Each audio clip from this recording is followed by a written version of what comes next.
Uttarakhand board के सभी बच्चों को मेरा सादर नमस्कार। अगर आप उत्तराखंड बोर्ड कक्षा 10 विज्ञान 2026 की परीक्षा देने जा रहे हैं तो यह वीडियो आपके लिए बहुत महत्वपूर्ण होने वाला है।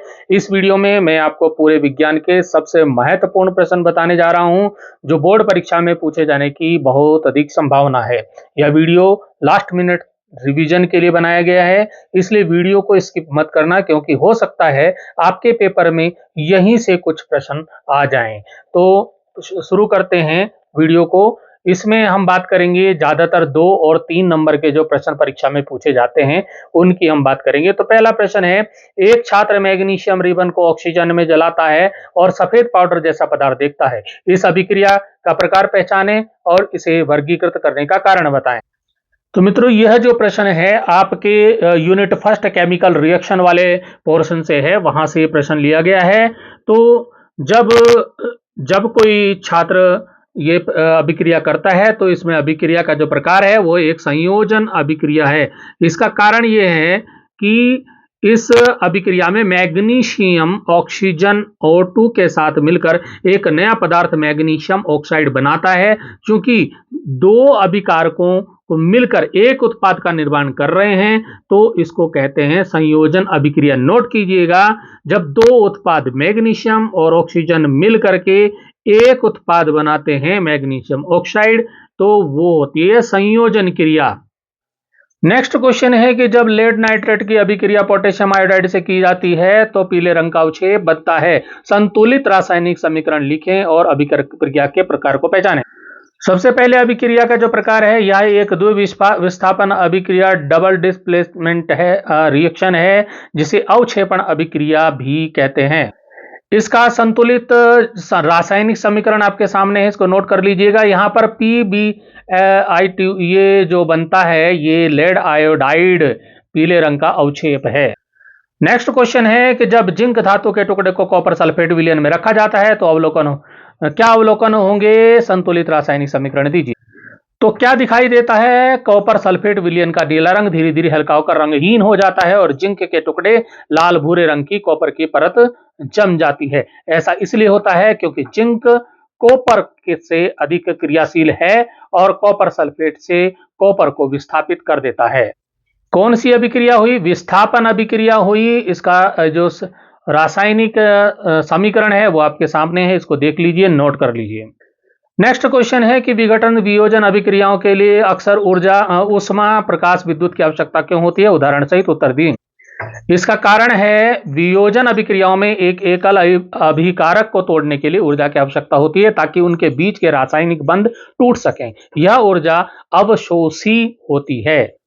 इसका जो उदाहरण होगा उसमें वियोजन का चूना पत्थर जो को गर्म करने पर, कैल्शियम कार्बोनेट को गर्म करने पर, इसको हीट करने पर ये आपका कैल्शियम ऑक्साइड और CO2 बनता है। नेक्स्ट क्वेश्चन है, हाइड्रोजन गैस का उपयोग वनस्पति तेलों हाइड्रोजनीकरण में किया जाता है। रासायनिक अभिक्रिया के प्रकार को समझाएं और खाद्य उद्योग में इसके महत्व को स्पष्ट करें। ये कौन सी अभिक्रिया है? यह एक अपचन या योगशील अभिक्रिया है। अपचयन रिडक्शन अभिक्रिया या योगशील अभिक्रिया है। इसका जो महत्व है, इस प्रक्रिया द्वारा असंतृप्त वनस्पति तेलों को निकल उत्प्रेरक की उपस्थिति में हाइड्रोजनीकृत करके ठोस वसा जैसे डालडा या वनस्पति घी में बदला जाता है जो खाद्य उद्योग के लिए उपयोगी होता है। नेक्स्ट क्वेश्चन है कि लोहे का जंग लगना किस प्रकार की अभिक्रिया है? तो लोहे का जंग लगना ऑक्सीकरण ऑक्सीडेशन की प्रक्रिया है या एक धीमी दहन संक्षारण अभिक्रिया है। इसका रासायनिक समीकरण आप नोट कर लीजिए। ये लोहे का जंग लगना, ये रासायनिक अभिक्रिया आप नोट कर लीजिएगा। यह क्वेश्चन इस तरह का भी आ सकता है, लोहे का जंग लगना किस प्रकार की अभिक्रिया है? रासायनिक अभिक्रिया लिखें और इसे रोकने के उपाय बताएं। मैंने आपको पहले ही बताया कि यह ऑक्सीकरण अभिक्रिया है और इसका जो फॉर्मूला है, जो इसकी समीकरण है वो इस प्रकार है। इसके जो रोकने के उपाय हैं, कि आप उस पर पेंट करिए, ग्रीस या तेल लगाइए, गैल्वनीकरण जिंक की परत चढ़ाना या मिश्र धातु बना दीजिए। नेक्स्ट क्वेश्चन है कि ऊष्माक्षेपी और ऊष्माशोषी अभिक्रियाओं में अंतर क्या है? अंतर जरूर नोट कीजिएगा, क्वेश्चन इंपॉर्टेंट है। ऊष्माक्षेपी वह अभिक्रिया जिसमें ऊष्मा ऊर्जा मुक्त होती है, जैसे ये समीकरण है और यहां पर आपकी ऊर्जा जो है उत्पन्न होती है लास्ट में, तो ये जो है इस ऊष्माक्षेपी कहलाती है। ऊष्मा शोषी कौन सी? ऊष्मा शोषी वह अभिक्रिया जिसमें ऊर्जा ऊष्मा का अवशोषण हो जाता है, जैसे कि ये आप उदाहरण दे देंगे। श्वसन को ऊष्माक्षेपी अभिक्रिया क्यों माना जाता है? क्योंकि श्वसन प्रक्रिया में ग्लूकोज कोशिकाओं में ऑक्सीजन के साथ मिलकर एटीपी ऊर्जा प्रदान करता है, जो शरीर के कार्यों के लिए आवश्यक है। इसका समीकरण भी आप देख लीजिए, इस तरह का समीकरण आप नोट कर लीजिएगा। नेक्स्ट क्वेश्चन है कि सिल्वर क्लोराइड सूर्य के प्रकाश में धूसर क्यों हो जाता है? तो सूर्य के प्रकाश की उपस्थिति में सिल्वर क्लोराइड का विघटन हो जाता है, जिससे सिल्वर धातु अलग हो जाती है। समीकरण इस प्रकार से आप देख लीजिए, इस प्रकार से आप इसका रासायनिक समीकरण नोट करिए। नेक्स्ट क्वेश्चन है कि बिना बुझा चूना कैल्शियम ऑक्साइड और पानी के बीच अभिक्रिया ऊष्माक्षेपी क्यों है? जब बिना बुझा हुआ चूना पानी से मिलता है तो कैल्शियम हाइड्रोक्साइड बुझा हुआ चूना बनता है और बड़ी मात्रा में ऊष्मा निकलती है। इस तरह का इसका रासायनिक समीकरण हो जाएगा। यहाँ पे ऊष्मा जो है निकल रही है। नेक्स्ट क्वेश्चन है धातुओं की क्रियाशीलता विस्थापन अभिक्रिया को कैसे प्रभावित करती है? एक अधिक सक्रिय धातु कम सक्रिय धातु को उसके लवण के विलयन से विस्थापित कर देती है। उदाहरण जिंक कॉपर से अधिक सक्रिय है, इसलिए वह कॉपर सल्फेट को कॉपर से हटा देता है। इसका रासायनिक समीकरण आप इस प्रकार से दे सकते हैं, जिसमें कॉपर अंत में अलग हो जाता है। नेक्स्ट क्वेश्चन है कि हाइड्रोजन गैस का परीक्षण कैसे करेंगे? तो जलती हुई माचिस की तीली को गैस के पास ले जाने पर यदि पॉप की ध्वनि सुनाई दे तो वो हाइड्रोजन गैस है। नेक्स्ट क्वेश्चन है कि रासायनिक समीकरण को संतुलित करने का महत्व क्या है? क्यों रासायनिक समीकरण को संतुलित करना जरूरी है? तो द्रव्यमान संरक्षण के नियम के अनुसार किसी भी रासायनिक अभिक्रिया में द्रव्यमान ना तो उत्पन्न होता है और ना ही नष्ट होता है। संतुलित समीकरण यह सुनिश्चित करता है कि अभिकारक और उत्पाद में परमाणुओं की संख्या समान हो। नेक्स्ट क्वेश्चन, अभिक्रिया का प्रकार पहचाने। ये अभिक्रिया है आपके सामने, इसका प्रकार पहचानना है। यह द्विविस्थापन अभिक्रिया है, द्विविस्थापन अभिक्रिया है क्योंकि यहां आयनों का आदान प्रदान हो रहा है। आयनों का आदान प्रदान हो रहा है। नेक्स्ट क्वेश्चन आता है कि जल के विद्युत अपघटन को विघटन अभिक्रिया क्यों माना जाता है? क्योंकि इसमें विद्युत धारा प्रभावित करने पर जल का एक अणु टूटकर दो सरल पदार्थों हाइड्रोजन और ऑक्सीजन में विभक्त हो जाता है। ये इसकी रासायनिक समीकरण है, इसको आप देखिए और नोट कर दीजिए। नेक्स्ट क्वेश्चन है कि रेडॉक्स अभिक्रियाएं वास्तविक जीवन में कैसे कार्य करती हैं? तो इसमें पहले हो जाएगा संक्षारण, जो जंग लगना जिसको बोलते हैं, लोहे का जंग लगना एक रेडॉक्स प्रक्रिया है जो लोहा ऑक्सीकृत होता है। दूसरा दहन, किसी भी ईंधन जैसे एलपीजी गैस का जलना रेडॉक्स अभिक्रिया है जिसमें ईंधन का ऑक्सीकरण होता है। नेक्स्ट क्वेश्चन है, एक छात्र ने जल में सोडियम धातु का टुकड़ा डाला, अभिक्रिया का प्रकार बताएं और संतुलित रासायनिक समीकरण लिखें। यह एक विस्थापन अभिक्रिया है, यह अत्यंत ऊष्माक्षेपी भी होती है जिससे आग लग सकती है। तो इसका संतुलित समीकरण रासायनिक समीकरण आपके सामने है। तापमान रासायनिक अभिक्रियाओं की दर को कैसे प्रभावित करता है? तो सामान्यतः तापमान बढ़ने पर रासायनिक अभिक्रिया की दर बढ़ जाती है। इसका कारण है कि तापमान बढ़ाने से अभिकारक अणुओं की गतिज ऊर्जा बढ़ जाती है, जिससे उनके बीच प्रभावी टक्करों की संख्या में वृद्धि होती है। परिणाम स्वरूप अभिक्रिया तेजी से पूरी होती है। नेक्स्ट क्वेश्चन है कि जब अम्ल कार्बोनेट से अभिक्रिया करता है तो झाग बनता है, इसका कारण क्या है? जब अम्ल कार्बोनेट से अभिक्रिया करता है तो कार्बन डाइऑक्साइड गैस निकलती है, CO2 निकलती है। गैस के बुलबुले बनने के कारण झाग दिखाई देता है। इसका समीकरण आप इस प्रकार से लिख सकते हैं, ये इसका रासायनिक समीकरण है। नेक्स्ट क्वेश्चन, रासायनिक अभिक्रियाओं में उत्प्रेरक की क्या भूमिका होती है? एक उदाहरण दें। उत्प्रेरक वह पदार्थ है जो स्वयं अभिक्रिया में बिना खर्च हुए अभिक्रिया की दर को बढ़ा देता है, या तो दर को प्रभावित करता है या कम कर देता है, बढ़ा देता है। यह अभिक्रिया के लिए एक वैकल्पिक मार्ग प्रदान करता है जिससे संकीर्ण ऊर्जा कम हो जाती है। इसका उदाहरण होगा वनस्पति तेलों के हाइड्रोजनीकरण में निकिल एक उत्प्रेरक का कार्य करता है, और इसका समीकरण इस प्रकार से हो सकता है कि vegetable oil plus H2 nickel की उपस्थिति में क्या होता है? वनस्पति घी तैयार होता है। हमारा सेकंड चैप्टर है एसिड, बेस एंड साल्ट, अम्ल, क्षार और लवण। पहला प्रश्न है, एक किसान अम्लीय मिट्टी में भुजा हुआ चूना क्यों मिलाता है? मिट्टी के अत्यधिक अम्लीय होने पर फसल की पैदावार कम हो जाती है। भुजा हुआ चूना एक क्षारक है, बेस है। जब इसे मिट्टी में मिलाया जाता है तो यह मिट्टी के अतिरिक्त अम्ल को उदासीन कर देता है, न्यूट्रलाइज कर देता है, जिससे मिट्टी की उर्वरकता और पीएच का स्तर अनुकूल हो जाता है।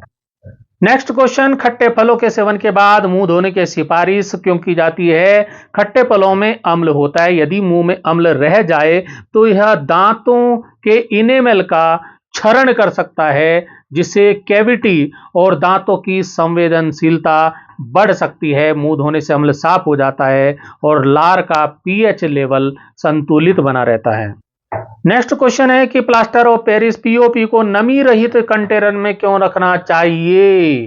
पीओपी नमी जल के साथ अभिक्रिया करके जिप्सम बना देता है, जो एक कठोर पदार्थ है। इस प्रक्रिया को पीओपी अपनी उपयोगिता खो देता है। तो पीओपी को अगर सही रखना है तो पानी नमी से बचा करके रखना है। इसका ये समीकरण है कि जिप्सम किस प्रकार से बन जाता है। इस समीकरण को नोट कर लीजिए।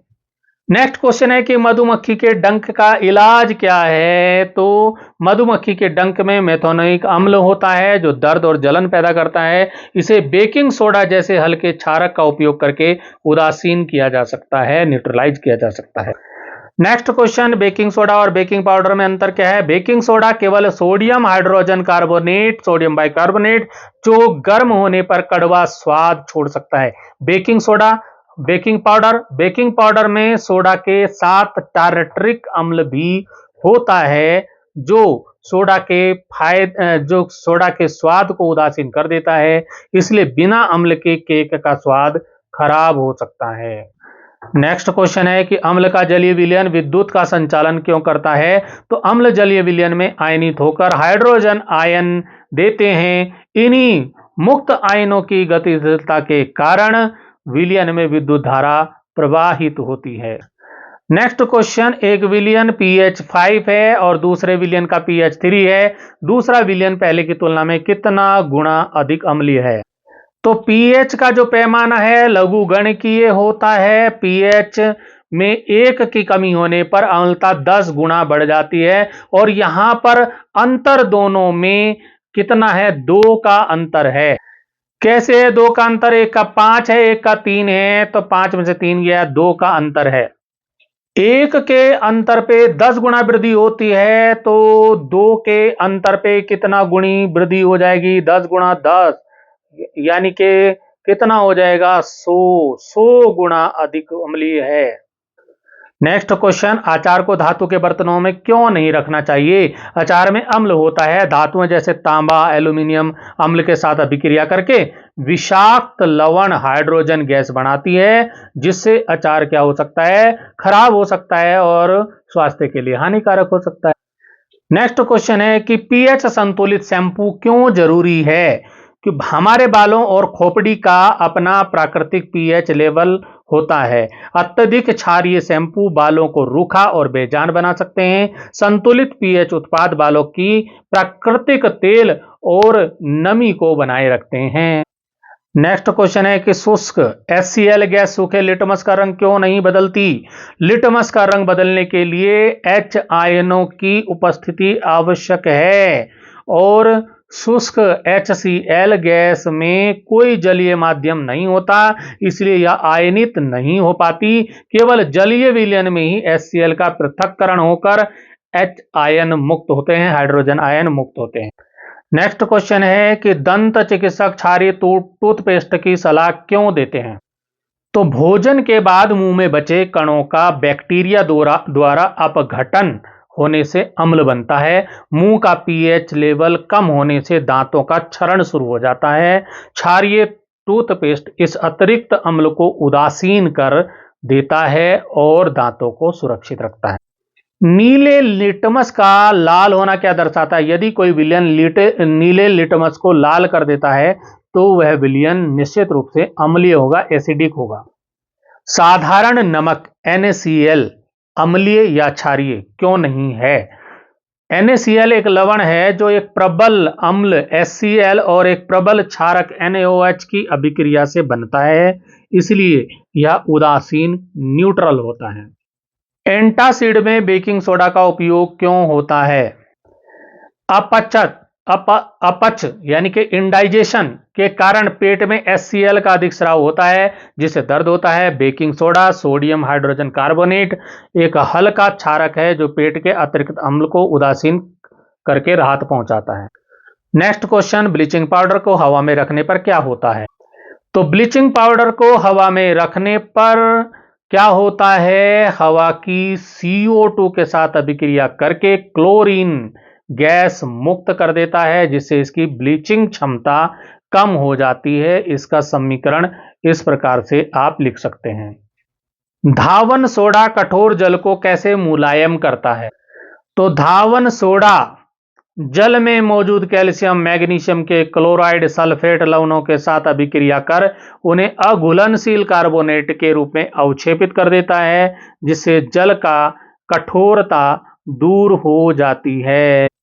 नेक्स्ट क्वेश्चन है कि मानव रक्त, मनुष्य का जो ब्लड है उसका pH 7.4 क्यों होता है? मानव रक्त का pH बहुत ही नियंत्रित सीमा 7.35 से 7.45 में रहना आवश्यक है, ताकि शरीर की कोशिकाएं और एंजाइम सही तरीके से काम कर सके, क्योंकि इसके अधिक या कम होने पर शरीर के जैव रासायनिक कार्य बाधित हो सकते हैं।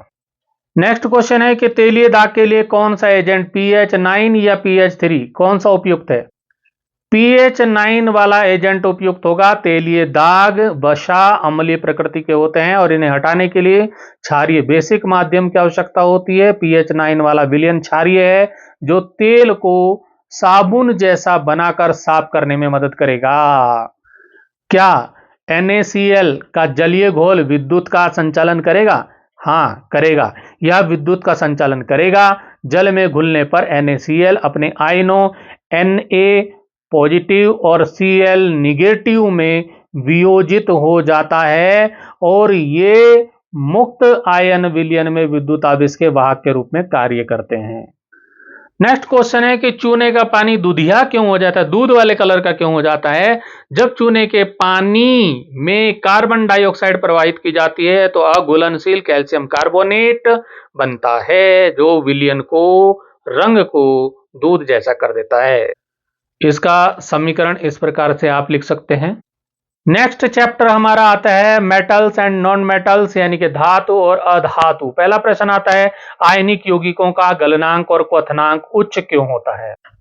आयनिक यौगिकों में विपरीत आवेशित आयनों धनायन और ऋणायन के बीच बहुत मजबूत स्थिर वैद्युत आकर्षण बल होता है। इस मजबूत बंधन को तोड़ने के लिए अधिक ऊर्जा की आवश्यकता होती है, इसलिए इनका गलनांक और क्वथनांक उच्च लेवल का होता है। फिर प्रश्न आता है कि लोहे पर भूरी परत क्यों आ जाती है? क्यों आ जाती है? क्योंकि जंग लग जाता है। और जंग कैसे लगता है? लोहा नम हवा, ऑक्सीजन और जल वाष्प के संपर्क में आकर ऑक्सीकृत हो जाता है, जिससे हाइड्रेटेड आयरन ऑक्साइड, ये फॉर्मूला है इसका, का बनता है। इसी को जंग कहते हैं, जिसका रंग भूरा होता है। फिर क्वेश्चन आता है कि धातुएं धनायन और अधातुएं ऋणायन क्यों होती हैं? तो धातुएं अपने संयोजकों से इलेक्ट्रॉन का त्याग करके अष्टक पूरा करती हैं, जिससे वे धनावेशित धनायन हो जाती हैं। इसके विपरीत अधातुएं इलेक्ट्रॉन ग्रहण करके अपना अष्टक पूरा करती हैं, जिससे वे ऋणावेशित हो जाती हैं।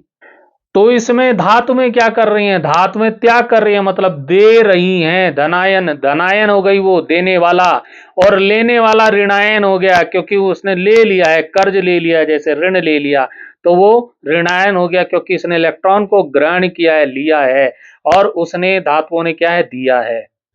नेक्स्ट क्वेश्चन है कि वायुयान के लिए लोहे की जगह एल्यूमिनियम क्यों यूज किया जाता है? तो एल्यूमिनियम लोहे की तुलना में बहुत हल्का होता है और इसमें संक्षारण योधी ऑक्साइड परत बनने के कारण जंग नहीं लगता। कम वजन और मजबूती के कारण यह विमान बनाने के लिए बेहतर है। नेक्स्ट क्वेश्चन, वह धातु जो पानी से क्रिया करके प्रबल क्षार बनाती है, तो वह धातु है सोडियम या पोटेशियम। इस प्रकार से इसका एक समीकरण आप बना सकते हैं।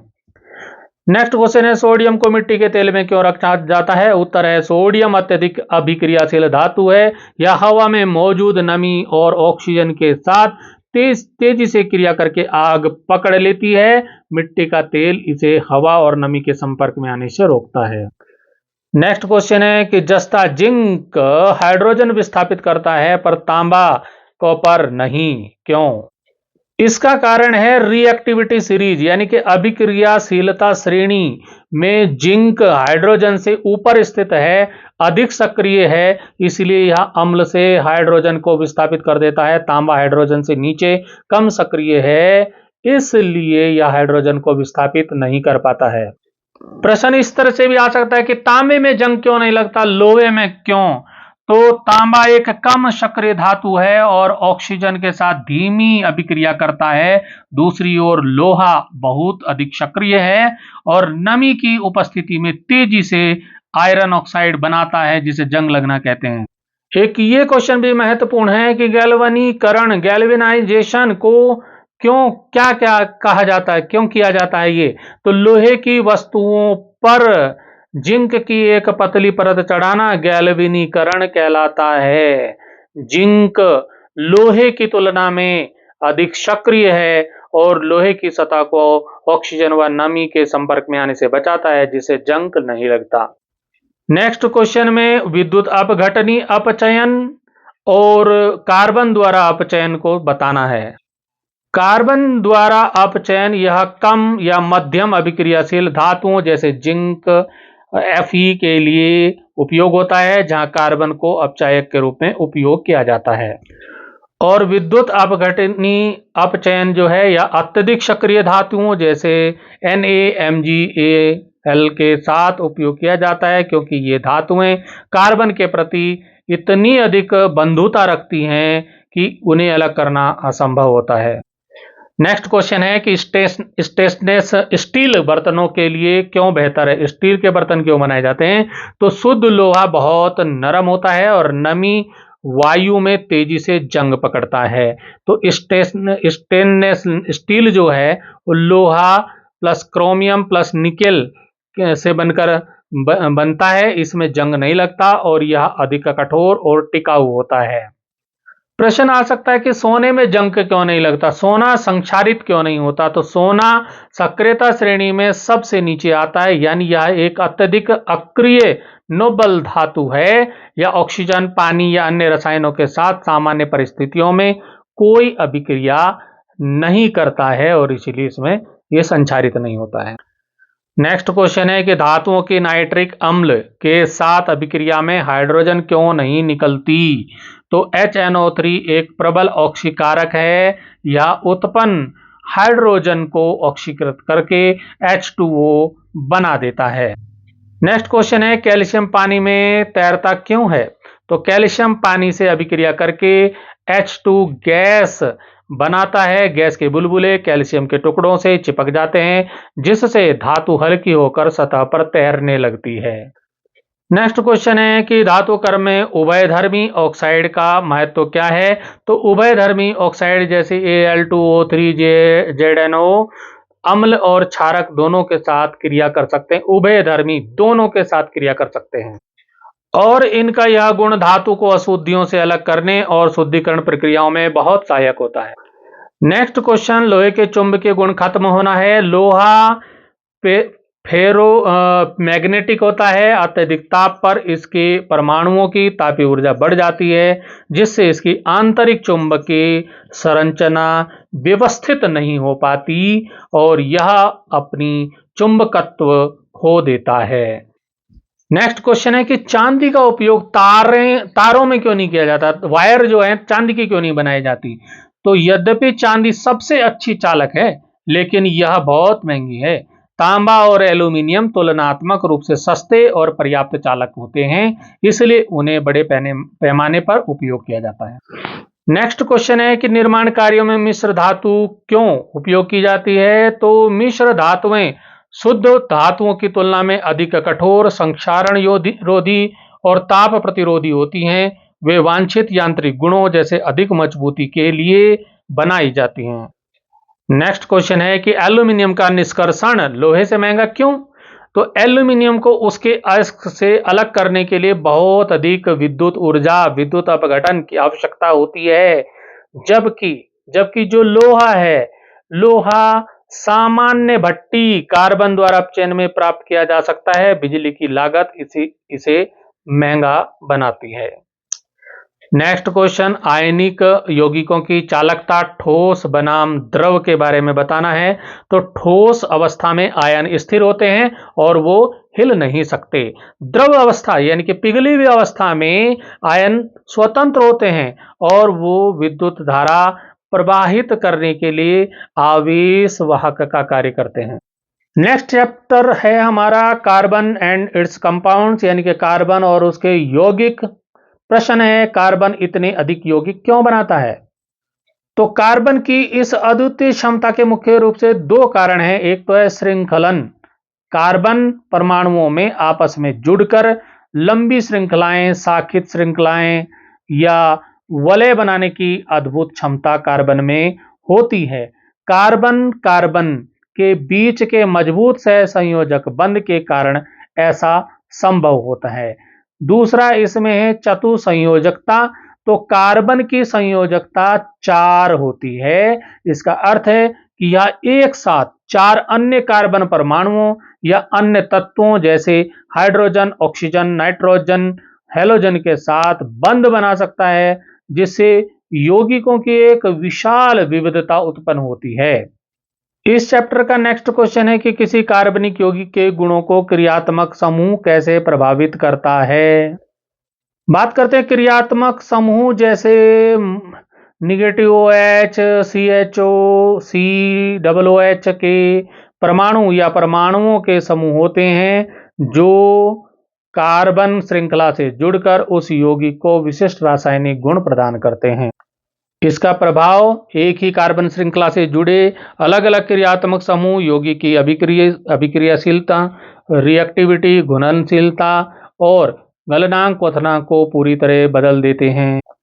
उदाहरण के लिए अल्कोहल समूह यौगिक को क्षारीय या उदासीन व्यवहार देता है, जबकि कार्बोक्सिलिक अम्ल जो है उसे अम्लीय गुण प्रदान करता है। नेक्स्ट क्वेश्चन है कि संतृप्त और असंतृप्त हाइड्रोकार्बन में अंतर। संतृप्त हाइड्रोकार्बन एल्काइंस में इनमें कार्बन परमाणुओं के बीच एकल बंध सिंगल बॉन्ड होता है और ये कम अभिक्रियाशील होते हैं और जलने पर नीली लो धुआं रहित देते हैं। उदाहरण के लिए मीथेन। असंतृप्त हाइड्रोकार्बन एल्केन्स और अल्काइंस, इनमें द्विबंध और त्रिबंध होते हैं। ये अधिक अभिक्रियाशील होते हैं और इनके जलने पर पीले रंग की लो कालिख धुआं उत्पन्न करते हैं। अगले क्वेश्चन में बताना है एथेनॉल और एथेनोइक अम्ल की घुलनशीलता के बारे में। तो एथेनॉल पानी के साथ हाइड्रोजन बंध बनाने में सक्षम है, इसलिए पूर्णतः घुलनशील है। एथेनोइक अम्ल का बड़ा हाइड्रोकार्बन भाग जल के साथ बंध बनाने में बाधा डालता है, जिससे घुलनशीलता सीमित होती है। नेक्स्ट क्वेश्चन में आपको बताना हाइड्रोकार्बन दहन और प्रदूषण कैसे होता है। तो हाइड्रोकार्बन के दहन से CO2 ग्रीन हाउस गैस और CO विषाक्त गैस उत्पन्न होती है। अपूर्ण दहन से कालिख कार्बन सोट निकलती है जो वायु गुणवत्ता खराब करती है और ग्लोबल वार्मिंग बढ़ाती है। अब नेक्स्ट क्वेश्चन में कठोर जल में साबुन और डिटर्जेंट की भूमिका बतानी है। तो कठोर साबुन कठोर जल में मौजूद कैल्शियम मैग्नीशियम आयनों से क्रिया करके अघुलनशील स्कंभ बनाता है, जिससे झाग नहीं बनता। जबकि डिटर्जेंट इन आयनों के साथ स्कंभ नहीं बनाते हैं, इसलिए वे कठोर जल में भी अच्छी तरह सफाई कर सकते हैं। नेक्स्ट क्वेश्चन कि एथेनोइक अम्ल एक दुर्बल अम्ल क्यों है। क्योंकि जलीय विलयन में यह पूरी तरह से आयनित नहीं होता, सिर्फ आंशिक रूप से आयनित होता है, जिससे विलयन हाइड्रोजन आयनों की सांद्रता बहुत कम रहती है। नेक्स्ट क्वेश्चन में एथीन की हाइड्रोजन के साथ अभिक्रिया बतानी है। तो ये आप इस प्रकार से एथीन C2H4 का उत्प्रेरक निकेल की उपस्थिति में हाइड्रोजन के साथ योग होने पर एथेन बनाता है। तो इस प्रकार से आप इसको समीकरण को लिख सकते हैं। नेक्स्ट क्वेश्चन में कीटोन और एल्डिहाइड की अभिक्रिया बतानी है। तो दोनों में कार्बोनिल समूह होता है, इसलिए वे समान नाभिकरागी अभिक्रियाएं दर्शाते हैं। और भिन्नता इसलिए है क्योंकि एल्डिहाइड में के एक तरफ हाइड्रोजन होता है, जिससे वे आसानी से ऑक्सीकृत होकर अम्ल बनाते हैं, जबकि कीटोन के दोनों तरफ कार्बन श्रृंखला होती है, जिससे वे अधिक स्थिर होते हैं। नेक्स्ट क्वेश्चन में बताना है श्रृंखला की लंबाई और क्वथनांक में संबंध। जैसे जैसे श्रृंखला की लंबाई बढ़ती है, अणुओं के बीच वेन डर वाल्स आकर्षण बढ़ जाता है। इसके परिणाम स्वरूप श्रृंखला लंबी होने पर क्वथनांक भी बढ़ता जाता है। नेक्स्ट क्वेश्चन में खाद्य संरक्षक के रूप में एथेनोइक अम्ल के बारे में बताना है। तो एथेनोइक अम्ल यानी कि सिरका की अम्लीय प्रकृति सूक्ष्म जीवों बैक्टीरिया के पनपने के लिए प्रतिकूल वातावरण बनाती है। अनुकूल नहीं, प्रतिकूल वातावरण बनाती है, जिससे खाद्य पदार्थ जैसे अचार खराब नहीं होते। नेक्स्ट क्वेश्चन में प्रतिस्थापन और योग अभिक्रिया बतानी है। तो प्रतिस्थापन एक परमाणु को दूसरे द्वारा हटाया जाना। उदाहरण सूर्य के प्रकाश में मेथेन प्लस क्लोरीन और क्लोरोमेथेन। योग अभिक्रिया दो अभिकारक जुड़कर एक नया उत्पाद का बनाना। उदाहरण वनस्पति तेलों का हाइड्रोजनीकरण। नेक्स्ट क्वेश्चन, ब्रोमीन को असंतृप्त हाइड्रोकार्बन में मिलाने पर किस प्रकार की अभिक्रिया होगी? यह योग अभिक्रिया होती है, इसमें ब्रोमीन दोहरे और तीहरे बंधु पर जुड़ जाता है। नेक्स्ट क्वेश्चन, साबुन अम्लीय जल में अप्रभावी क्यों होता है? अम्लीय जल में साबुन फैटी अम्ल बदल जाता है, जो झाग नहीं बनाता। इस कारण साबुन की सफाई क्षमता कम हो जाती है। नेक्स्ट क्वेश्चन, ऑक्सीकरण अभिक्रियाओं द्वारा अल्कोहल की पहचान कैसे करेंगे? तो क्षारीय पोटेशियम परमैंगनेट या अम्लीय पोटेशियम डाइक्रोमेट ऑक्सीकारक के रूप में कार्य करते हैं। जब इन्हें अल्कोहल में मिलाया जाता है तो ये अल्कोहल को एल्डिहाइड और फिर कार्बोक्सिलिक अम्ल में बदल देते हैं। इस दौरान अभिकर्मक का रंग बदल जाता है, जो अल्कोहल की उपस्थिति को दर्शाता है। नेक्स्ट क्वेश्चन में अल्काइंस की उच्च अभिक्रियाशीलता के बारे में बताना है। तो अल्काइंस में कार्बन कार्बन के बीच त्रिबंध ट्रिपल बॉन्ड होता है। इसमें दो पाई बंध होते हैं, जो एकल या द्विबंध की तुलना में बहुत कमजोर होते हैं और आसानी से टूट जाते हैं। इसी कारण एल्काइंस एल्केन्स और एल्कीन्स की तुलना में अधिक अभिक्रियाशील होते हैं। नेक्स्ट क्वेश्चन है कि एथेनॉल और एथेनोइक अम्ल के बीच प्रायोगिक अंतर कैसे करेंगे? एथेनोइक अम्ल सोडियम बाइकार्बोनेट के साथ मिलाने पर CO2 गैस निकलती है। एथेनॉल के साथ यह अभिक्रिया नहीं होती है। नेक्स्ट क्वेश्चन, सजातीय श्रेणी के यौगिकों के रासायनिक गुण समान लेकिन भौतिक गुण अलग क्यों होते हैं? सभी यौगिकों में समान क्रियात्मक समूह होने के कारण रासायनिक गुण समान होते हैं, लेकिन कार्बन श्रृंखला की लंबाई अलग होने से भौतिक गुण बदल जाते हैं। नेक्स्ट क्वेश्चन है कि साबुन के विलयन को तेल पानी में मिलाने पर इमल्सन कैसे बनता है? साबुन के अणुओं का एक सिरा जल प्रिय हाइड्रोफिलिक और दूसरा जल विमुख हाइड्रोफोबिक होता है। ये तेल की बूंदों को घेरकर इमल्सन बना देते हैं। नेक्स्ट क्वेश्चन, एथेनॉल को एथेनोइक अम्ल में कैसे परिवर्तित किया जाता है? एथेनॉल का ऑक्सीकरण करने पर एथेनोइक अम्ल बनता है और जिसकी अभिक्रिया आपके सामने है। इस प्रकार से आप अभिक्रिया लिख देंगे। अब हमारी आती है यूनिट 2 जैव प्रक्रम और नियंत्रण। पहला प्रश्न है, यदि विली नष्ट हो जाए तो क्या होगा? विली छोटी आंत के आंतरिक स्तर पर उंगली जैसी संरचना होती हैं, जो अवशोषण के लिए सतही क्षेत्रफल को बढ़ाती हैं। यदि वो नष्ट हो जाएं तो पचे हुए भोजन के अवशोषण की दर बहुत कम हो जाएगी, जिससे शरीर को आवश्यक पोषक तत्व नहीं मिल पाएंगे और कुपोषण की स्थिति उत्पन्न हो जाएगी। नेक्स्ट क्वेश्चन है कि शाकाहारी जीवों की छोटी आंत लंबी होती है, क्यों होती है? तो शाकाहारी जीव मुख्य रूप से सेलुलोज घास पौधों का सेवन करते हैं, जिसे पचाना कठिन होता है। इसे पचाने के लिए लंबी छोटी आंत की आवश्यकता होती है, ताकि भोजन को पचाने के लिए अधिक समय मिल सके। और मांसाहारी जीव मांस खाते हैं, जो जल्दी पच जाता है, इसलिए उनकी छोटी आंत छोटी होती है। नेक्स्ट क्वेश्चन है, यदि किसी पौधे की पत्तियां नाइट्रोजन की कमी के कारण पीली हो जाएं, तो प्रकाश संश्लेषण पर क्या प्रभाव पड़ेगा? तो नाइट्रोजन की कमी से क्लोरोफिल का निर्माण कम हो जाता है, जिससे पत्तियां पीली हो जाती हैं। क्लोरोफिल कम होने से प्रकाश संश्लेषण की दर घट जाती है। क्वेश्चन है कि यदि किसी पौधे का स्टोमेटा हमेशा के लिए बंद हो जाए, तो प्रकाश संश्लेषण और वाष्पोत्सर्जन पर क्या प्रभाव पड़ेगा? तो इस स्टोमेटा बंद रहने से कार्बन डाइऑक्साइड का प्रवेश नहीं होगा, जिससे प्रकाश संश्लेषण कम हो जाएगा और साथ ही वाष्पोत्सर्जन की प्रक्रिया भी रुक जाएगी। नेक्स्ट क्वेश्चन है, यदि पौधों में जाइलम उपस्थित ना हो, तो जल परिवहन की प्रक्रिया किस प्रकार प्रभावित होगी? तो जाइलम जड़ों से पत्तियों तक जल और खनिज लवणों के परिवहन का कार्य करता है। यदि जाइलम ना हो तो जल का परिवहन नहीं होगा और पौधा जीवित ही नहीं रह पाएगा।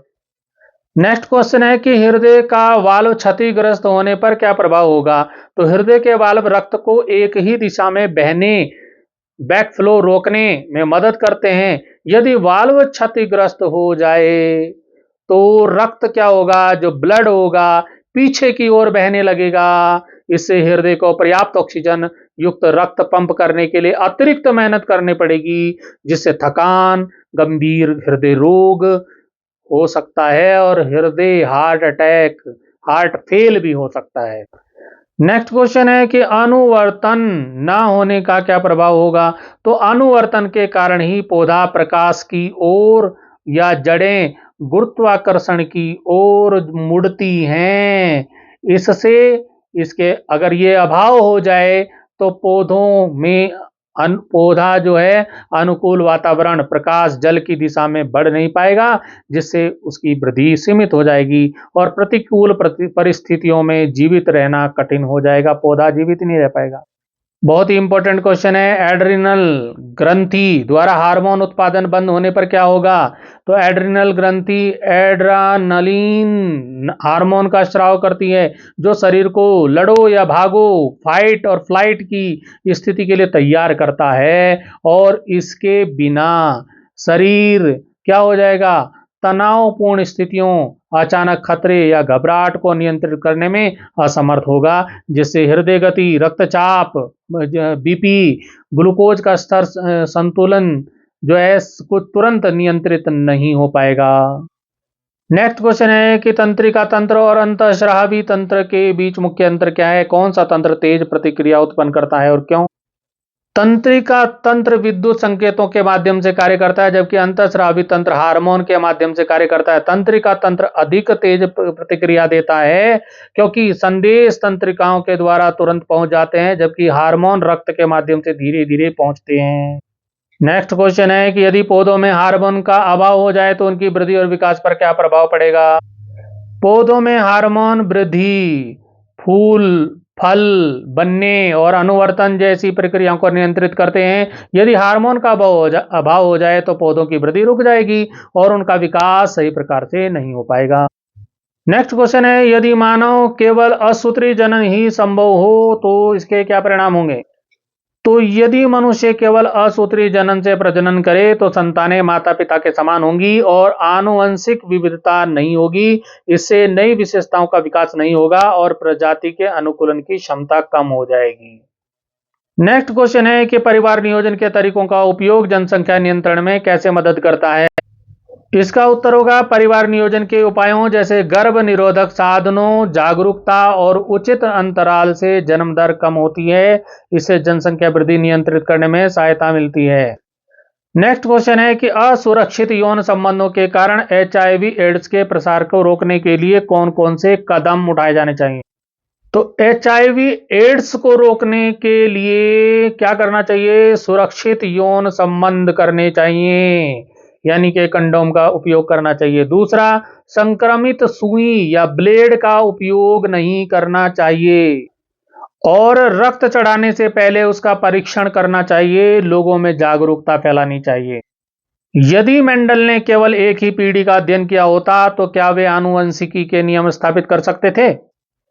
नहीं कर सकते थे, क्योंकि आनुवंशिक लक्षणों के विभाजन और पुनर्संयोजन को समझने के लिए कई पीढ़ियों का अध्ययन आवश्यक था। केवल एक पीढ़ी के आनुवंशिक नियमों की पुष्टि नहीं थी। महत्वपूर्ण प्रश्न, लिंग निर्धारण की प्रक्रिया में पिता की भूमिका क्यों महत्वपूर्ण होती है? माता के अंडाणु में हमेशा X गुणसूत्र होता है, जबकि पिता के शुक्राणु में X और Y दोनों गुणसूत्र हो सकते हैं। यदि X शुक्राणु मिलता है तो XX लड़की का जन्म होता है, और यदि Y शुक्राणु मिलता है तो XY लड़का बनता है। इसलिए लिंग निर्धारण में पिता की भूमिका महत्वपूर्ण है। यदि माता पिता का रक्त समूह A और B है, तो उनकी संतानों के संभावित रक्त समूह क्या-क्या हो सकते हैं? यदि माता पिता के रक्त समूह A और B हैं, तो उनकी संतान के संभावित रक्त समूह A हो सकता है, B हो सकता है, AB हो सकता है या O हो सकते हैं। मेंडल के प्रयोग आज के समय में आनुवंशिकी अनुसंधान के लिए कैसे प्रासंगिक है? मेंडल के प्रयोगों ने आनुवंशिकता के मूल नियम, प्रभुत्व, विभाजन और स्वतंत्र वर्गीकरण स्थापित किए। ये सिद्धांत आज भी आनुवंशिकी, जैव प्रौद्योगिकी और प्रजनन अनुसंधान में आधार के रूप में उपयोग किए जाते हैं। थर्ड यूनिट देखते हैं। थर्ड यूनिट है प्रकाश की, लाइट की परावर्तन और अपवर्तन। पहला प्रश्न है, वाहनों में उत्तल दर्पण कॉन्वेक्स मिरर को पश्च दृश्य दर्पण रियर व्यू मिरर के रूप में क्यों उपयोग किया जाता है? वाहन चालकों के लिए उत्तल दर्पण को प्राथमिकता देने के दो मुख्य कारण हैं। नंबर एक, विस्तृत दृष्टि क्षेत्र, क्योंकि उत्तल दर्पण बाहर की ओर मुड़े हुए होते हैं, जिससे वे अपने सामने की बहुत बड़ी वस्तु को छोटा और सीधा प्रतिबिंब बनाते हैं। इससे ड्राइवर को पीछे के सड़क के एक बहुत बड़े हिस्से को देखने में मदद मिलती है। और इसका जो दूसरा रीजन है, वो उत्तल दर्पण हमेशा आभासी, सीधा और छोटा प्रतिबिंब बनाते हैं, जिससे ड्राइवर को पीछे आने वाले वाहनों की सही स्थिति का आभास होता है। नेक्स्ट क्वेश्चन आपके सामने, एक अवतल दर्पण की फोकस दूरी 10 सेंटीमीटर है। किसी वस्तु को कहां रखा जाए ताकि समान आकार का वास्तविक उल्टा प्रतिबिंब प्राप्त हो सके? देखिए, यहां जानकारी दी गई है। जानकारी में फोकस दूरी f 10 सेंटीमीटर दी गई है, और नियम क्या कहता है? नियम है कि अवतल दर्पण में समान आकार का वास्तविक उल्टा प्रतिबिंब तब प्राप्त होता है जब वस्तु को वक्रता केंद्र C पर रखा जाता है। तो अब यहां पर इसका जब कैलकुलेशन करेंगे, गणना करेंगे, तो वक्रता त्रिज्या का फॉर्मूला है R इक्वल टू होता है 2 मल्टीप्लाई F, यानी कि R 2 गुणा 10, 10 यहां पर दे रखा 10 सेंटीमीटर, तो ये हो जाएगा 20 सेंटीमीटर। निष्कर्ष आप लिख सकते हैं, वस्तु को दर्पण के सामने 20 सेंटीमीटर की दूरी वक्रता केंद्र C पर रखा जाना चाहिए। नेक्स्ट क्वेश्चन, जब एक पेंसिल को आंशिक रूप से पानी में डाला जाता है तो वह मुड़ी हुई क्यों प्रतीत होती है? तो यह घटना प्रकाश के अपवर्तन, रिफ्रैक्शन ऑफ लाइट के कारण होती है। जब प्रकाश जल से वायु में आता है तो उसकी दिशा बदल जाती है। इस कारण पेंसिल का जल के अंदर का भाग अलग स्थान पर दिखाई देता है और पेंसिल मुड़ी हुई प्रतीत होती है। नेक्स्ट क्वेश्चन, -2 डायोप्टर, शक्ति वाले लेंस का प्रकार और फोकस दूरी आपको बतानी है। प्रकार, चूंकि लेंस की शक्ति ऋणात्मक है, माइनस में है, तो अवतल लेंस है। कौन सा लेंस है? अवतल लेंस, ऋणात्मक अवतल लेंस। फोकस दूरी निकल जाएगी। फोकस दूरी निकालने के लिए F इक्वल टू 1/P, यानी कि 1 पावर, तो क्या हो जाएगा? 1/-2 दे रखा, -2 डायोप्टर। इसे जब इसको डिवाइड करेंगे तो -0.5 मीटर या -50 सेंटीमीटर आ जाएगा। नेक्स्ट क्वेश्चन है कि नेत्र लेंस फोकस दूरी कैसे बदलता है? जब हमारे आंखों में लेंस लगा हुआ है, वो कैसे बदलता है फोकस दूरी? तो आंख की सिलियरी मांसपेशियां नेत्र लेंस की वक्रता को समायोजित करती हैं, और पास की वस्तुओं के लिए मांसपेशियां लेंस को मोटा, फोकस दूरी कम कर देती हैं, मोटा कर देती हैं, और दूर की वस्तुओं के लिए लेंस को पतला कर देती हैं। इसे कहते हैं समंजन क्षमता। एक व्यक्ति दूर की वस्तुओं को स्पष्ट रूप से नहीं देख सकता, उसकी आंखों में कौन सा दोष है? एक सुधारात्मक उपाय भी बताना। यह दोष है निकट दृष्टि दोष कहलाता है। इसे अवतल लेंस के चश्मे का उपयोग करके ठीक किया जाता है। एक प्रकाश किरण वायु से कांच में 30 डिग्री के कोण का प्रवेश करती है। यदि कांच का अपवर्तनांक 1.5 है, 1.5 है, तो अपवर्तन कोण ज्ञात करना है। तो स्नेल के लॉ के अनुसार n equal to sine i upon sine r होता है। तो 1.5 1.5 साइन 30 अपॉन साइन आर।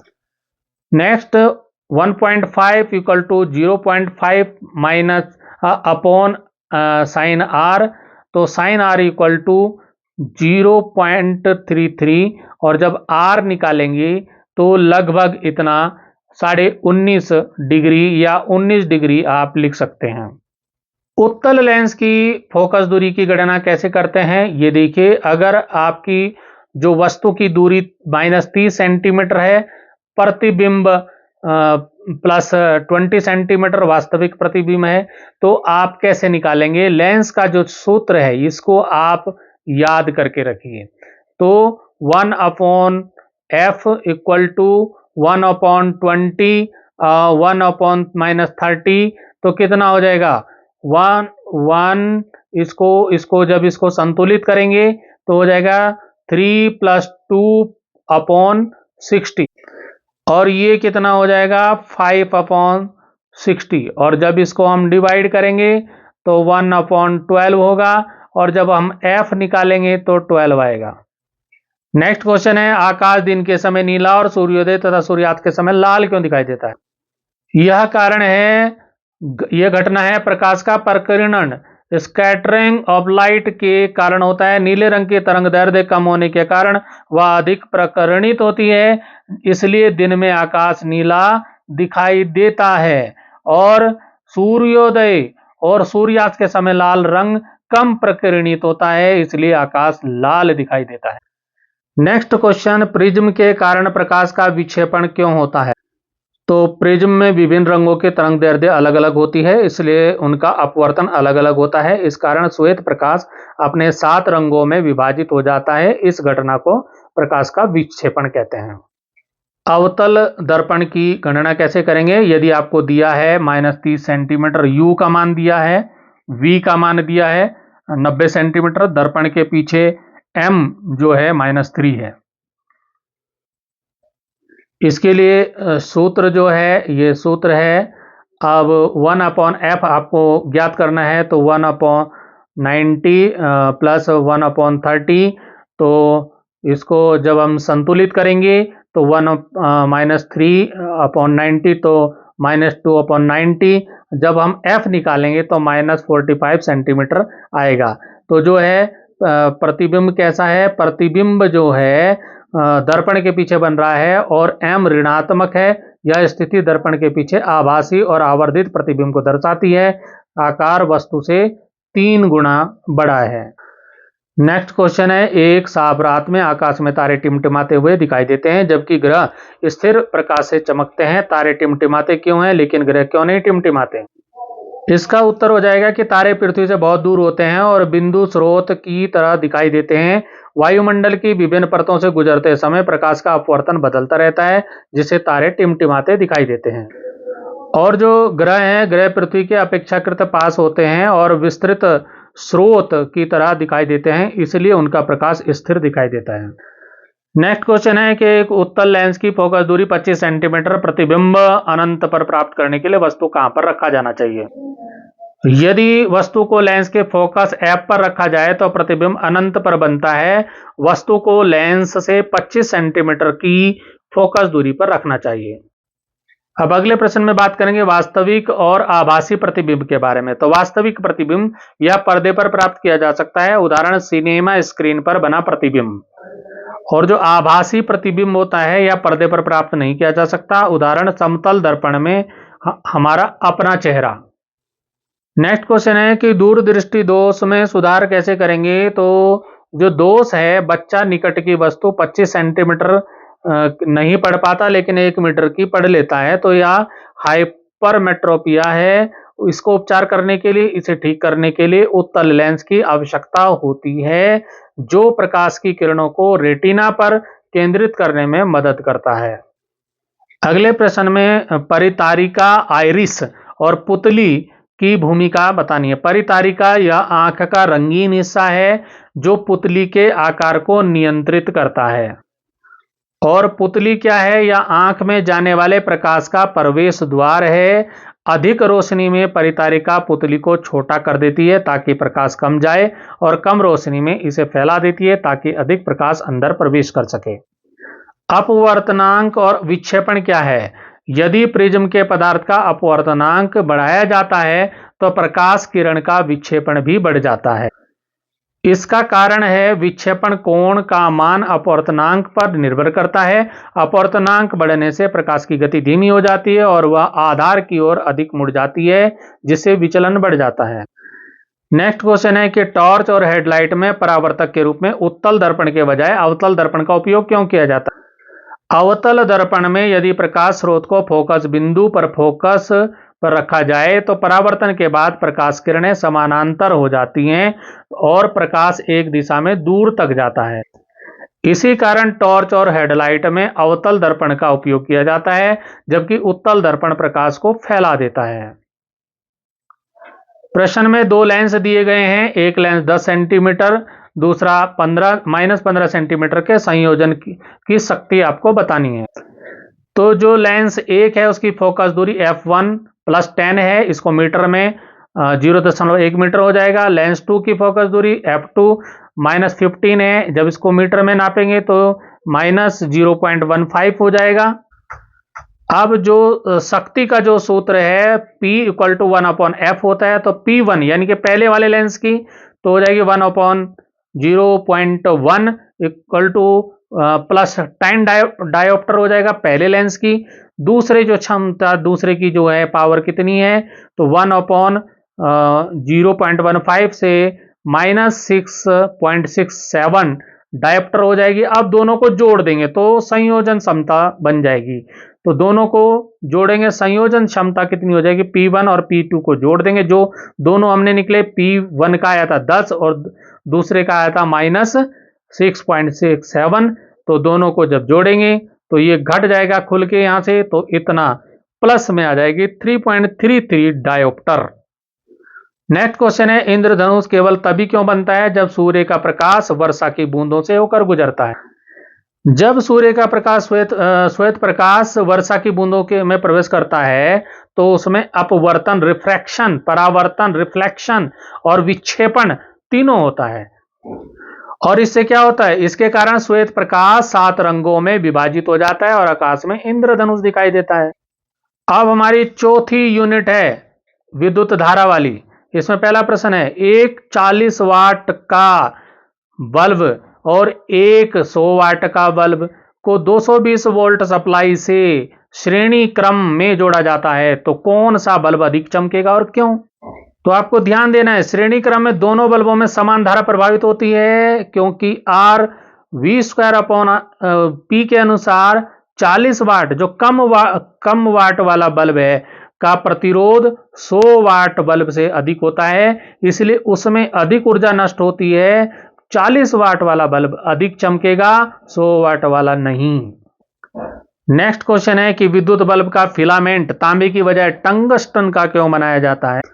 तो इसका कारण है कि टंगस्टन का जो गलनांक है, मेल्टिंग पॉइंट जो है बहुत अधिक, लगभग 3400 डिग्री सेंटीग्रेड होता है और इसका प्रतिरोध भी अधिक होता है। इस कारण यह उच्च ताप पर भी बिना पिघले चमक सकता है, इसलिए फिलामेंट टंगस्टन का ही बनाया जाता है। नेक्स्ट क्वेश्चन है कि 4 ओम और 6 ओम के दो प्रतिरोधों को समानांतर जोड़ा जाता है, समतुल्य प्रतिरोध ज्ञात करें। समानांतर संयोजन में समतुल्य प्रतिरोध सबसे छोटे प्रतिरोध कम क्यों होता है? समतुल्य प्रतिरोध निकालने के लिए ये फॉर्मूला यूज करेंगे, 1/R और 1/4 + 1/6, जो दो दे रखे हैं उसमें 4 ओम और 6 ओम, तो ये हो जाएगा इसको जब सही करेंगे तो यहाँ हो जाएगा 3 + 2/12, तो 5/12 आ जाएगा। और जब R निकालेंगे 12 ऊपर चलेगा, 5 नीचे चला गया, तो 2.5 लगभग 2.4 M हो जाएगा। तो समतुल्य प्रतिरोध आपका 2.4 ओम हो जाएगा। और इसका कारण क्या होगा कि समानांतर संयोजन में धारा के लिए कई मार्ग उपलब्ध होते हैं, इसलिए कुल प्रतिरोध कम हो जाता है और यह सबसे छोटे प्रतिरोध से भी कम हो जाता है। नेक्स्ट क्वेश्चन है, एक विद्युत गीजर 1500 वाट 220 वोल्ट अंकित है, गीजर पर अंकित है।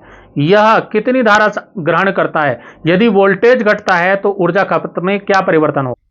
इसका फॉर्मूला है P इक्वल टू वी आई। तो I जब निकालेंगे तो P अपॉन V और 1500 अपॉन 220, तो ये निकल के आ जाएगा, धारा आपकी निकल जाएगी 6.8 एम्पियर। गीजर में लगभग 6.8 एम्पियर धारा ले रहा है।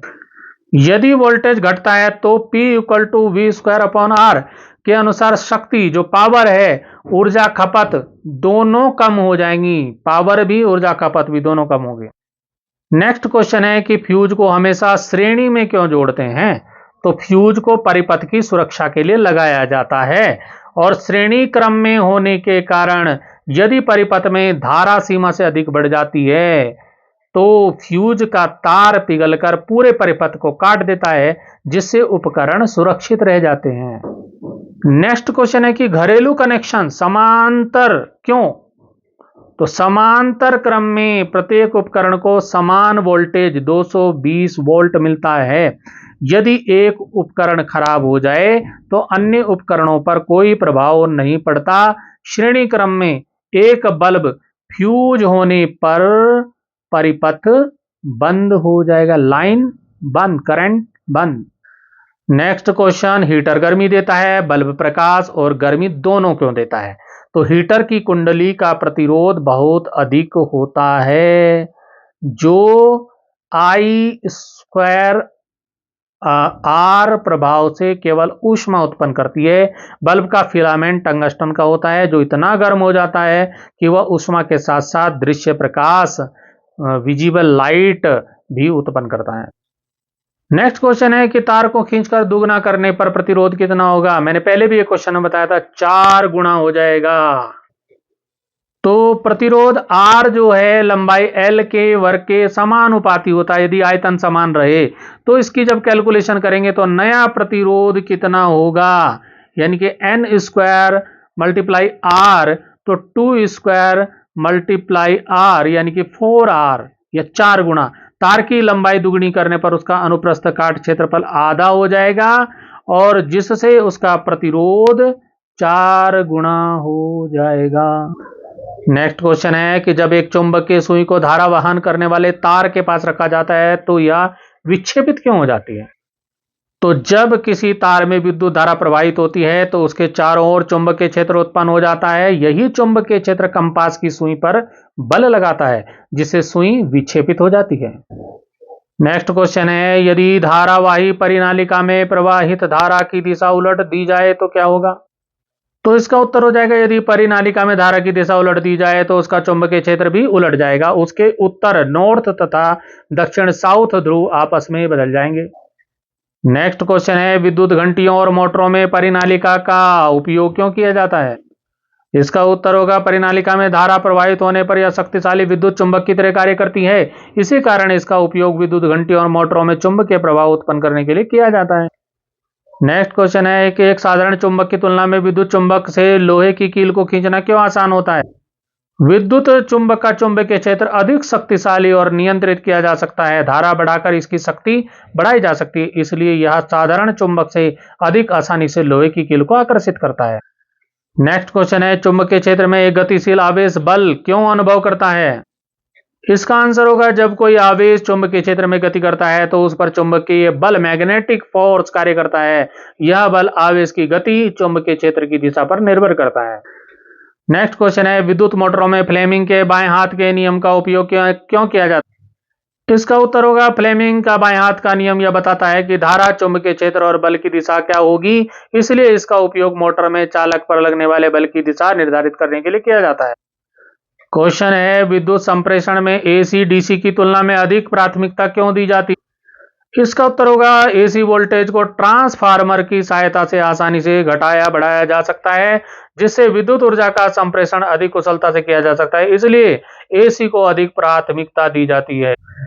नेक्स्ट क्वेश्चन है, लंबी दूरी तक विद्युत संप्रेषण के लिए उच्च वोल्टेज का उपयोग क्यों किया जाता है? इसका आंसर हो जाएगा उच्च वोल्टेज का पर धारा कम होती है, जिससे तारों में होने वाली ऊर्जा हानि कम हो जाती है, इसलिए लंबी दूरी तक बिजली भेजने के लिए उच्च वोल्टेज का उपयोग किया जाता है। नेक्स्ट क्वेश्चन है, 3 पिन प्लग में अर्थ पिन अन्य पिनों की से लंबा मोटा क्यों होता है? इसका उत्तर होगा अर्थ पिन लंबा इसलिए होता है ताकि सबसे पहले अर्थ कनेक्शन स्थापित हो जाए। यह मोटा इसलिए होता है ताकि अधिक धारा को सुरक्षित रूप से पृथ्वी में भेज सके। नेक्स्ट क्वेश्चन है, विद्युत उपकरणों को गीले हाथों से संचालित करना खतरनाक क्यों होता है? इसका आंसर हो जाएगा पानी विद्युत का अच्छा चालक होता है। गीले हाथों से उपकरण छूने पर विद्युत धारा शरीर में प्रभावित हो सकती है, जिससे करंट लगने का खतरा बढ़ जाता है। नेक्स्ट क्वेश्चन है कि विद्युत फ्यूज विद्युत खतरों से कैसे रोकता है? तो फ्यूज पतले तार से बना होता है। जब परिपथ में धारा अधिक हो जाती है तो फ्यूज तार पिघलकर परिपथ को तोड़ देता है, जिससे उपकरण और घर को नुकसान होने से बचाया जा सकता है। नेक्स्ट क्वेश्चन है, विद्युत तारों के लिए तांबे का उपयोग किया जाता है, लेकिन हीटिंग एलिमेंट बनाने के लिए नहीं, क्यों? तांबा विद्युत का अच्छा चालक और कम प्रतिरोध वाला होता है, इसलिए इसे तारों में उपयोग किया जाता है, जबकि हीटिंग एलिमेंट के लिए अधिक प्रतिरोध वाले पदार्थ जैसे नाइक्रोम की आवश्यकता होती है ताकि अधिक ऊष्मा उत्पन्न हो सके। अब हम चलते हैं अपनी अंतिम यूनिट पर। इकाई 5 हमारा पर्यावरण प्रश्न है, कारखाना नदी में रासायनिक कचरा छोड़ें तो क्या होगा?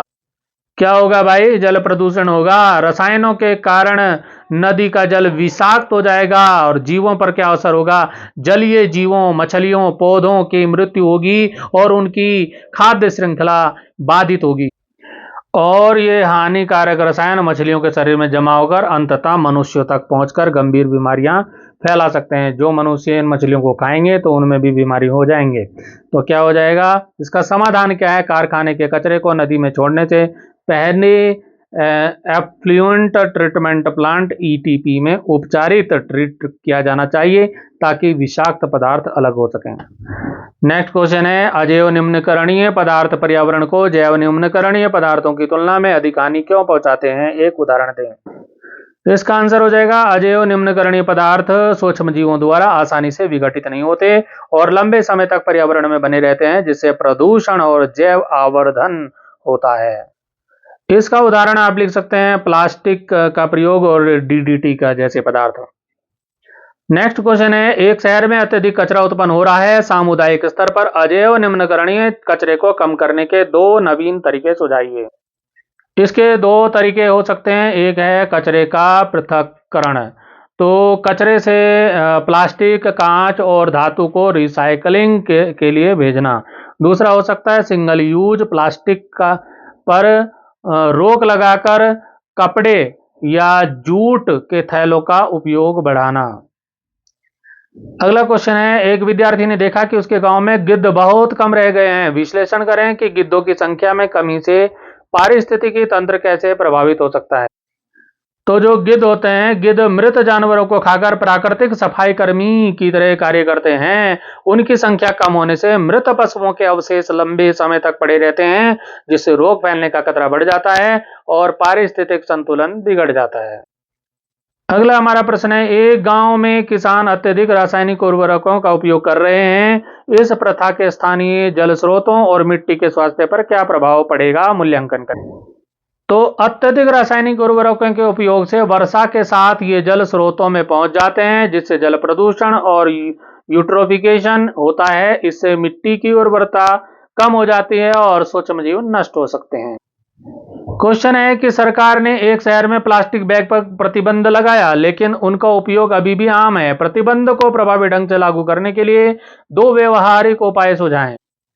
इसका उत्तर होगा कि प्लास्टिक बैग के उपयोग पर कड़ी निगरानी और जुर्माना लगाया जाए, नंबर 1। नंबर 2, लोगों को कपड़े या जूट के थैलों के उपयोग के लिए जागरूक किया जाए। हमारा अगला प्रश्न है कि समझाइए कि ओजोन परत पृथ्वी पर जीवन के लिए क्यों महत्वपूर्ण है और जो CFC है वो इसके क्षरण में कैसे योगदान देते हैं। इसका उत्तर लिख सकते हैं, ओजोन परत सूर्य से आने वाली हानिकारक पराबैंगनी किरणों को अवशोषित करके पृथ्वी पर जीवन की रक्षा करती है।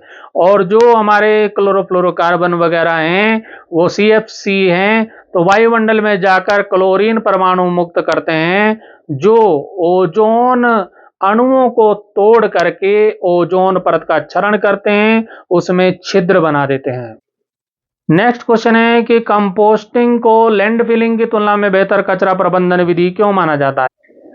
कंपोस्टिंग में जैविक कचरा सूक्ष्म जीवों द्वारा विघटित होकर उपयोगी खाद में बदल जाता है, जिससे मिट्टी की उर्वरकता बढ़ती है, जबकि लैंडफिलिंग से भूमि और जल का प्रदूषण की समस्या और बढ़ सकती है। यदि किसी पारिस्थितिकी तंत्र में अपघटक की संख्या कम हो जाए तो इसका पर्यावरण पर क्या प्रभाव पड़ेगा? अपघटक मृत पौधों और जीवों को विघटित करके पोषक तत्वों को मिट्टी में वापस लाते हैं। यदि इनकी संख्या कम हो जाए तो मृत जैविक पदार्थ जमा होने लगेंगे और पोषक तत्वों का चक्र बाधित होगा। नेक्स्ट क्वेश्चन है, शहरी क्षेत्रों में ई कचरा प्रबंधन प्राथमिकता क्यों होना चाहिए? ई कचरे के निस्तारण के लिए 2 प्रभावी उपाय सुझाएं। ई कचरे में सीसा, पारा, कैडमियम जैसे विषैले पदार्थ होते हैं, जो पर्यावरण और मानव स्वास्थ्य के लिए हानिकारक होते हैं। इसके लिए 2 उपाय, ई कचरे का संग्रह और पुनर्चक्रण अधिकृत केंद्रों पर किया जाए। दूसरा, पुराने इलेक्ट्रॉनिक उपकरणों का पुनः उपयोग, रीयूज या सुरक्षित निस्तारण किया जाए।